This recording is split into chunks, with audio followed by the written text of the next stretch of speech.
पहला राजाओं 17 अध्याय 8 वचन से 16 वचन एलिया और सारपत की विधवा की कहानी है, जिसे हम देखेंगे। पढ़ेंगे कोई? तब यहोवा का यह वचन उसके पास पहुंचा, चलकर सीदोन के सारपत नगर में जाकर वहीं रहा। सुन, मैंने वहां की एक विधवा को तेरे खिलाने की आज्ञा दी है। अतः वह वहां से चल दिया और सारपत को गया। नगर के फाटक के पास पहुंचकर उसने क्या देखा कि एक विधवा लकड़ी बीन रही है। उसको बुलाकर उसने कहा, किसी पात्र में मेरे मेरे पीने को थोड़ा पानी ले आ। जब वह लेने जा रही थी तो उसने उसे पुकार के कहा, अपने हाथ में एक टुकड़ा रोटी भी मेरे पास लेती आ। उसने कहा, तेरे परमेश्वर यहोवा के जीवन की शपथ, मेरे पास एक भी रोटी नहीं है, केवल घड़े में मुट्ठी भर मैदा और कुप्पी में थोड़ा सा तेल है। और मैं दो एक लकड़ी बीन कर लिए जाती हूँ कि अपने और अपने बेटे के लिए उसे पकाऊं और हम उसे खाएं, फिर मर जाएं। एलिय्याह ने उससे कहा, मत डर, जाकर अपनी बात के अनुसार कर, परंतु पहले मेरे लिए एक छोटी सी रोटी बनाकर मेरे पास ले आ। फिर इसके बाद अपने और अपने बेटे के लिए बनाना, क्योंकि इज़राइल का परमेश्वर यहोवा यूं कहता है कि जब तक यहोवा भूमि पर मेंह ना बरसाएगा, तब तक ना तो उस घड़े का मैदा समाप्त होगा और ना उस कुप्पी का तेल घटेगा। तब वह चलती गई और एलिय्याह के वचन के अनुसार किया। तब से वह और स्त्री और उसका घराना बहुत दिन तक खाते रहे, यहोवा के वचन यहोवा के उस वचन के अनुसार जो उसने एलिय्याह के द्वारा कहा था। ना तो उस घड़े का मैदा समाप्त हुआ और ना उस कुप्पी का तेल घटा। इन बातों के बाद स्त्री का सॉरी आमीन। तो जैसे हम देख रहे हैं कहानी, मुझे मालूम है आप में से कई एक लोगों को ये कहानी मालूम है, लेकिन इस एक अद्भुत बात यह है कि परमेश्वर के वचन को हम जितनी बार सुनते हैं, उतनी बार वो हमारी परिस्थिति से बात करता है अलग अलग तरीके से। आज हम विश्वास के साथ इस पर आएंगे और विश्वास की ही बात करेंगे, जो कभी खाली नहीं होता है या खाली नहीं जाता है ना। विश्वास की बात है यहाँ पर। इस कहानी में हम देखेंगे कि कैसे परमेश्वर कठिन परिस्थितियों में भी अद्भुत तरीके से हमारे लिए उपाय करता है, प्रबंध करता है ना। ये समय अकाल का था, न बारिश, न अनाज, ना ही उम्मीद। लेकिन जहाँ इंसान का उम्मीद, मनुष्य का आशा खत्म हो जाता है, वहां परमेश्वर काम करना शुरू कर देता है। हालेलुया। तो सबसे पहली बात जो हम इस घटना में देखते हैं कि कैसे परमेश्वर ने एलिय्याह को सारपत में भेजा, है ना। ध्यान दीजिए आप एक थोड़ा सा, यहाँ पर जो बात मैं बोलना चाहता हूँ कि परमेश्वर का आदेश को हमेशा पकड़ के चलिए, क्योंकि वो हमेशा स्पष्ट होता है, एकदम साफ-साफ होता है ना? उसमें दुचिता नहीं होता है कि क्या करूँ, ये करूँ या वो करूँ। कभी-कभी हम असमंजस में पड़ जाते हैं कि क्या सही होगा, चलो जो होगा देखेंगे, तुक्का मारते हैं। लेकिन प्रभु के लोगों को ये करना सही नहीं है, तुक्का नहीं मारना चाहिए। हमें स्पष्ट होना चाहिए, क्योंकि हमारा परमेश्वर स्पष्ट है और उसने एलिय्याह को सीधा कहा, "जाओ, सारपत में जाओ, तुम्हारे लिए एक विधवा है, वो खिलाएगी तुम्हें बस।" अब जब वो वहाँ जाता है, देखिए परमेश्वर ने अपनी महिमा के लिए एक गरीब विधवा को चुना, है ना? वो कोई और भी हो सकते थे, लेकिन अ, ऐसे व्यक्ति को चुना जो खुद मरने पर है। लेकिन यहाँ की कहानी बहुत ही अद्भुत है। हम सब जानते हैं कि ये कहानी अद्भुत है, लेकिन आज ये हम हमारी परिस्थिति में कैसे लागू होता है। देखिए, परमेश्वर हमेशा ऐसे समयों में, ऐसी परिस्थिति में जो ये चीज़ें हैं उनको या लोगों को ऐसे इस्तेमाल करता है जो कि अद्भुत है ना? जब हम उसकी आवाज़ को सुनते हैं और मानते हैं, तब हम देखते हैं कि चमत्कार का दरवाज़ा खुल जाता है ना? हम परमेश्वर के अद्भुत कामों को स देखने लग जाते हैं। जब हम उसकी आवाज़ को सुनते हैं और मानते हैं, उसके दिशा-निर्देश को मानते हैं, जो आदेश प्रभु देता है उसके अनुसार करते हैं, तो ये बात हमें समझना है। एक बहुत बड़ा सवाल है कि क्या आज हम प्रभु के आदेश को, जो वो हमें एक मार्ग से दिशा दिखाता है, उसको पहचान पाते हैं या उसको मानते हैं? है ना? कई बार हमें जो ठीक लगता है हम वो करते हैं। जो हमें लगता है कि ये मेरे लिए भला है, वो हम करते हैं। लेकिन कभी-कभी परमेश्वर हमारे विचार के विरुद्ध काम करता है ना? हमें अपने आप से लड़ना पड़ता है कि नहीं, तेरी भलाई के बारे में कब तक सोचेगा? शायद इसमें परमेश्वर की योजना हो। वो एलिय्याह बोल सकता था कि अरे, विधवा को क्यों परेशान करना है? क्या कोई और नहीं है क्या? है ना? लेकिन वो गया और जाकर वो वहाँ वो परिस्थिति भी देख रहा है। एलिय्याह के सामने कुछ दिख रहा है। अब देखिए, दूसरी बात जो मैं यहाँ बताना चाहता हूँ कि आपका परिस्थिति जो भी हो, हालात जो भी हो, कई बार मैं लोगों को देखता हूँ और वो बताते-बताते रोने लग जाते हैं कि मेरी परिस्थिति कितनी बुरी है, कितना बुरा हालात है हमारे। हम हमारे लिए खाना तक नसीब नहीं हो पा रहा है, हमारे लिए बहुत बहुत दर्द में है, पीड़ा में है, चिंता में है। ऐसी स्थिति के बारे में वो बात करते हैं। लेकिन याद रखिए, आपके अंदर जो विश्वास है प्रभु पे, वो हर परिस्थिति में बड़ा होता है ना? विधवा के पास सोचो केवल एक टाइम का खाना था, वो कुछ लकड़ी बीन रही थी और वो बस वही लास्ट भोजन था। और जब वो खत्म होने वाला ही था कि तभी एलिय्याह वहां पहुंच जाता है ना? और आप देखेंगे कि कहानी में यह बात आता है कि जब वो खाने के लिए जाती है, एलिय्याह बोलते हैं कि मुझे पानी पिला दे, और फिर उसके बाद वो कहता है कि पानी जैसे लेके आती है वैसे एक रोटी भी लेके आ। तब वो सारा हकीकत बताती है ना? परमेश्वर तो जानता है सब बातें, उसके लिए कुछ भी छुपा नहीं है, और परमेश्वर अद्भुत है। लेकिन एलिय्याह ने जो कहा और विधवा का जो जवाब आया, ध्यान से सुनिए। वो कहता है कि ये मैं सच कह रही हूँ कि हमारे पास केवल मुट्ठी भर मैदा है, थोड़ा सा तेल है, कुछ खाएंगे और फिर उसके बाद अनाज नहीं है, अकाल पड़ा है, हम हमारे लिए मरने के अलावा और कोई चारा नहीं है, यानी वो हमारा आखिरी भोजन है। फिर भी वो कहता है कि तेरे आज्ञा के अनुसार करता हूँ, है ना, करती हूँ। हाँ, एलिया कहते जा मेरे लिए लेके आ बस।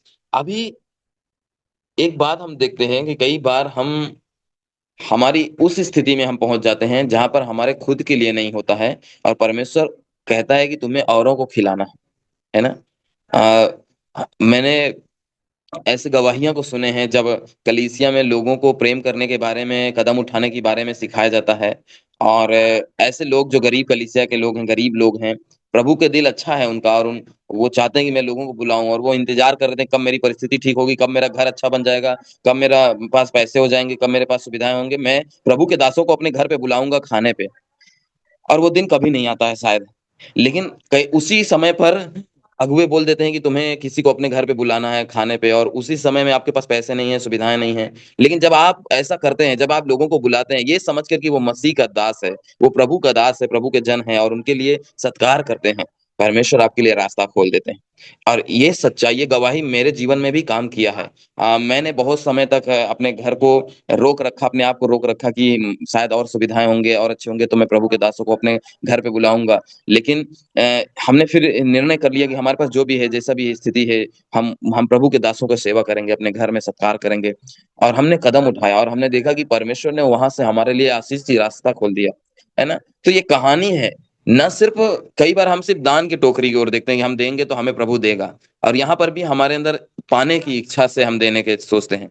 लेकिन यहाँ पर न सिर्फ दान की बात आती है, बल्कि एक ऐसा दिल जो लोगों के लिए खुलता है, उस समय भी जब आपके पास नहीं है ना? आ, ये केवल दान नहीं था, बल्कि ये विश्वास का काम था, है ना? उसने पहले परमेश्वर के दास के लिए रोटी बनाई, है ना? अब आप देखो कि जब वो उसका कदम जो उठाना था वो एकदम बिल्कुल, कोई और तीसरा व्यक्ति वहां होता तो बोलता कि तू मूर्ख है क्या, अपना पहले पेट देख बाद में दूसरे का देखना, है ना? कभी भी कभी भी आप देखेंगे कि वो दुनिया यही सिखाएगी, पहले अपने आप को देखो फिर दूसरों को देखो। अगर अपने आप को नहीं देखोगे तो दूसरों को क्या कर पाओगे सेवा? लेकिन मसीह प्रभु इस धरती पे आया, वो खुद आकर कहता है मैं सेवा करवाने नहीं परंतु करने आया हूँ, और मैं चाहता हूँ कि जो मेरे लोग हैं वो भी इस बात को पकड़े कि हमें सेवा करवाना नहीं है अपनी, परंतु सेवा करनी है ना? देखिए, विश्वास तब सच्चा होता है जब सब कुछ परिस्थिति एकदम बेकार होता है ना? जब आपका परिस्थिति बुरा से बुरा है, आप उस वक्त विश्वास करते हैं, वो विश्वास अच्छा है। क्योंकि जब सब ठीक है तब तो प्रभु भी अच्छा है, जब बुरा है तो प्रभु भी बुरा हो जाता है कई बार। अरे, विश्वास कर रहे हैं लेकिन देखो ना कुछ हो रहा है क्या, कितना संघर्ष में है, कितना तकलीफ है। लेकिन जब आप उस विश्व उस बुरी परिस्थिति में भी प्रभु की ओर देखते हैं तो आपको भरोसा होता है कि है एक आशा जो कभी नहीं खत्म होगी, वो है यीशु मसीह, वो है ना? और विश्वास क्या करता है, वो जो डर है कि कुछ बुरा ना हो जाए, उस पर जय पाता है ना? कमी के समय में भी परमेश्वर को पहला स्थान दीजिए, ये मैं यहाँ बोलना चाहता हूँ। विश्वास हर परिस्थिति में बड़ा होता है, लेकिन उस विश्वास का असर ये होता है कि जब आपके पास घटी हो, जब आपकी परिस्थितियां बुरी हो, तब परमेश्वर की वो पहला स्थान दीजिए, हमेशा। हमेशा ये बात याद रखिए। और इस कहानी से जो मैं तीसरी बात यहाँ बताना चाहता हूँ मेरे प्रिय भाई बहन, वो ये है कि जब हम प्रभु के बातों को मानते हैं, आज्ञा पालन करते हैं, तब चमत्कार होता है। जब तक आज्ञा पालन नहीं है, चमत्कार नहीं होगा। क्यों? देखो क्या हुआ। विधवा ने आज्ञा मानी ना, एलिया ने कहा जा कर, जब तक अकाल है तेरा घड़ा से मैदा नहीं खत्म होगा, तेरे कुप्पी से तेल नहीं खत्म होंगे। उसने कह दिया, परमेश्वर का दास ने कहा, यानी परमेश्वर ने कहा और प्रभु कह रहा है उसके द्वारा। और विधवा बस कर रही है। उसके लिए लगता होगा, अरे पता नहीं, हमको तो कुछ नहीं पता, लेकिन प्रभु का दास है, प्रभु की बात है। जब वो आज्ञा पालन करती है, क्योंकि प्रभु का बात है, प्रभु के दास की बात है, जब वो आज्ञा पालन करते हैं तो क्या होता है, वो अपने घड़े से मैदा निकालती है, कुप्पी से तेल निकालती है, वापस जाके देखती है अभी भी उसमें वही मैदा भरा हुआ है, अभी भी कुप्पी में तेल भरा हुआ है। और वचन बताता है कि जब तक अकाल था तब तक ना तो उस घड़े से मैदा घटा, ना उस कुप्पी से तेल घटा। ये कहानी हम बार बार सुनते हैं, लेकिन मेरे प्रिय भाई बहन, परमेश्वर ने हर दिन का उपाय किया है, हर दिन का प्रबंध किया है ना। एक बार में बहुत नहीं, पर हर दिन के लिए पर्याप्त है। हर दिन आपकी जरूरत प्रभु पूरा करेगा, है ना। ऐसा नहीं था, एक एक घड़ा कितना बड़ा होगा कि वो 3 साल तक चलेगा। एक घड़ा कितना बड़ा होगा कि 3 साल तक चलेगा। कौन सा घड़ा इतना बड़ा होगा। ये बताता है कि घड़ा नॉर्मली तौर पे 1-2 फीट का होता था, लेकिन वो रोज निकालते थे और रोज भरा रहता था, रोज निकालते थे रोज भरा रहता था, कुप्पी में रोज तेल निकालते थे रोज, क्योंकि खाना तो रोज है। तो ये वचन बताता है कि परमेश्वर हर दिन का भोजन, हर दिन की जरूरत आपको देगा। लेकिन चाहे कितना भी अकाल पड़ जाए, चाहे कितना भी बुरी परिस्थिति आ जाए, कोरोना काल में भी परमेश्वर ने अपने लोगों को खिलाया, किसी को भूखा मरने नहीं दिया। हमने इस अद्भुत महिमा को देखा है। लेकिन जब हम उसके आज्ञा पालन में चलते हैं, जैसे ही हम अपने मन की करने लगते हैं, अपनी इच्छाओं को पूरा करने लगते हैं, हम गिर जाते हैं, उस अद्भुत काम को देखने से पीछे हट जाते हैं, और फिर हम देखते हैं निराशा। इसलिए मेरे प्रिय भाई बहन, हमेशा प्रभु की आज्ञाकारिता में बढ़ते रहें, है ना। हमें हर दिन प्रभु पे निर्भर होना है, परमेश्वर पे निर्भर होकर घर से निकलना है, काम के लिए, दुकान के लिए, बिजनेस के लिए, खेत खलियान के लिए, कहीं पर भी आप जाते हो, प्रभु पे भरोसा करना है कि प्रभु देगा, हमारी घटी को वो भरेगा, हमारे दिन भर की चीजें वो हमें देगा, है ना। प्रभु का जो उपाय है, जो प्रबंध है, वो हमेशा भरोसे के लायक है। कभी भी आप उसको ऐसा नहीं है कि अभी पता नहीं हो पाएगा नहीं, आप ऐसा नहीं कर सकते। आपको ये भरोसा रखना ही होगा कि प्रभु करता है और करता है और करता ही है। आमीन। तो ये आपकी परिस्थिति के बारे में है। लेकिन एक और बात, यहाँ तो सिर्फ और सिर्फ आशीष और चमत्कार की बात करते हैं, लेकिन एक और बात जो मैं यहाँ पर लाना चाहता हूँ वो ये है कि अंत के समय तक विश्वास की परीक्षा होती है कई बार। उस विधवा के लिए जो परमेश्वर की दासी थी, है ना, वो, उस विधवा ने अपने आखिर समय तक परमेश्वर के दास की, परमेश्वर को पहला स्थान देना सीखा। सोचिए, वो मरने पर थी, आखिरी भोजन था, आगे नहीं पता कहाँ से आएगा, इसलिए उसने जिक्र किया कि हम खाएंगे और मर जाएंगे, क्योंकि अब है ही नहीं खाना, पूरे देश में नहीं है, है ना। तो उस टाइम तक क्या आपका कर्ज बहुत बड़ा है?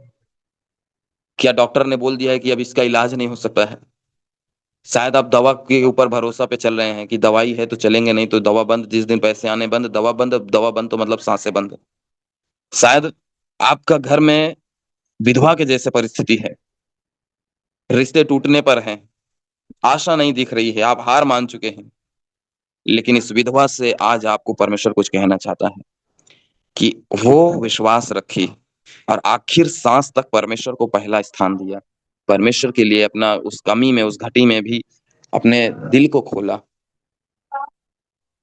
ये घटना केवल खाने का नहीं है, बल्कि विश्वास का घटना है। और जब उसने ऐसा किया, परमेश्वर ने उसे ऐसी ऐसी अद्भुत रीति से भरा कि जो भी सुन रहा होगा उस हालात में, वो इस बात की को सुनकर परमेश्वर की महिमा कर रहा होगा कि ये कैसा हो सकता है कि बिना खेत जोते, बिना परिश्रम करे, परमेश्वर उस घड़े में से खाना उसे खिला रहा है, उस कुप्पी के तेल से उनका पालन पोषण कर रहा है। परमेश्वर आपके लिए ऐसा रास्ता खोल देगा। क्या आप विश्वास करते हैं? लेकिन वो विश्वास आखिर समय तक, उस स्थिति तक जाकर भी परीक्षा में जाएंगे कई बार, जब आपको लगेगा कि आप कुछ नहीं हो सकता, आप कोई परमेश्वर है ही नहीं, ये स्थिति आ जाएंगी। ऐसा लगेगा कि कुछ चमत्कार होने की जरूरत है, अब कुछ नहीं हो पाएगा। हार मान लेंगे आप, आपको लगेगा कि यार बस यार अब यही जिंदगी है, यही जीना है। हाँ, बस दर्द में जीना है, जे दिन बचे हैं काट लो, आगे तो मरना ही है। और वही कहना तो विधवा का भी था ना कि बस आखिरी खाना है और बस मरना ही है, और कुछ अब उम्मीद नहीं रह गया है। लेकिन फिर भी उस समय उसकी एक परीक्षा होती है। क्या आप जान पा रहे हैं कि परमेश्वर आज आपसे क्या कहना चाहता है? उससे परमेश्वर ने कहा कि वो प्रभु के दास की सेवा करे। आज हम अपनी कलीसिया की उन्नति के बारे में कैसे सोचते हैं, अपने अगुओं की उन्नति के बारे में कैसे सोचते हैं? जो प्रभु के दास हमारे लिए परिश्रम करते हैं, हमारे लिए सेवा करते हैं, हम उनकी परवाह कैसे करते हैं? शायद हमारे पास बहुत नहीं होंगे, मैंने कई बार लोगों से सुना कि अगर मेरे पास होता तो मैं बहुत दे देता। इसीलिए तो अगर है ना, क्योंकि होता तब आप देते हैं, लेकिन विधवा के पास तो है ही नहीं और उसने दे दिया। यही विधवा की कहानी पलट जाती है नए नियम में, जो कलीसिया में जाकर दान देती है और उसके पास वही था और उसी को उसने दे दिया। यही तो परीक्षा है विश्वास की।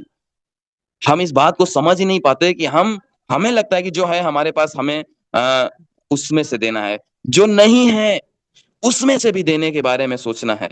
हमारी घटी क्या है, हमारी परिस्थिति क्या है? कई बार प्रभु चाहता है कि हम उस विश्वास का कदम उठाएं जो हमें मूर्खता लगता है, जो हमें दिखाई नहीं देता है। क्योंकि जो दिख रहा है उसमें विश्वास करने की जरूरत नहीं है, जो नहीं दिख रहा है वही तो विश्वास करने की जरूरत है। जैसे इब्रानियों 11 कहता है कि अनदेखी वस्तुओं का प्रमाण ही तो है विश्वास, कि हाँ परमेश्वर है और वो मुझे खिलाएगा। मुझे नहीं मालूम कल कैसे होगा, लेकिन आज तो मेरा दिल प्रभु के लोगों का, प्रभु की कलीसिया का, प्रभु के सुसमाचार का, प्रभु की महिमा का देने का दिल है, बस प्रभु के लिए करने का दिल है।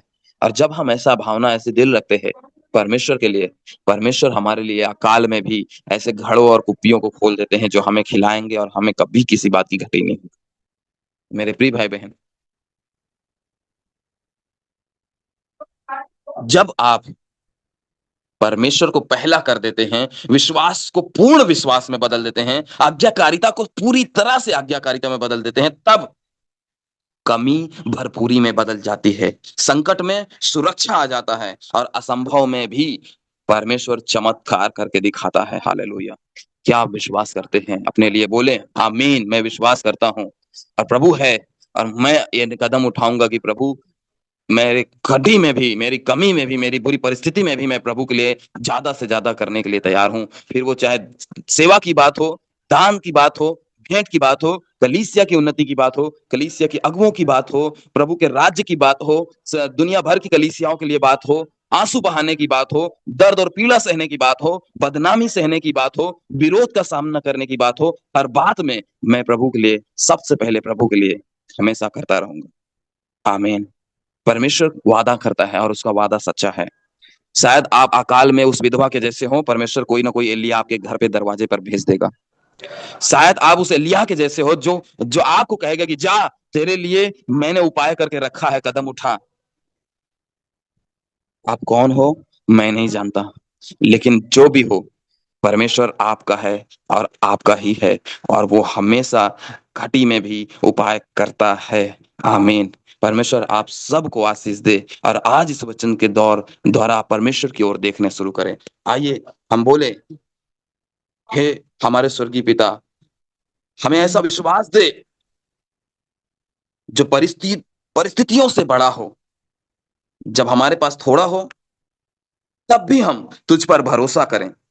हमें सिखा कि हम तुझे जीवन में पहला स्थान दें, हमारी कमी को अपनी आशीष से भर दे। यीशु मसीह के नाम में आमीन।